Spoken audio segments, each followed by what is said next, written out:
কিশোরগঞ্জের ঐতিহাসিক পাগলা মসজিদের দান সিন্দুক থেকে পাওয়া ৩৫ বস্তা টাকা গণনায় ৩ ঘন্টার মধ্যে ৮,২৩,০০,০০০ টাকা পাওয়া গেছে।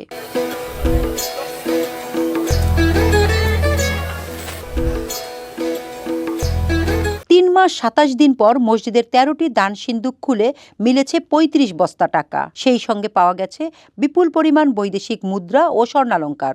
এখনো চলছে গণনার কাজ। শনিবার ২৭ ডিসেম্বর দুপুর ১২টার দিকে রূপালী ব্যাংক কিশোরগঞ্জ শাখার ডিজিএম রফিকুল ইসলাম এই তথ্য নিশ্চিত করেছেন। আমরা ৩০ আগস্ট ২০২৫ তারিখে খুলেছিলাম, তখন টাকার পরিমাণ ছিল ১২,৯,৩৭,২২০ টাকা।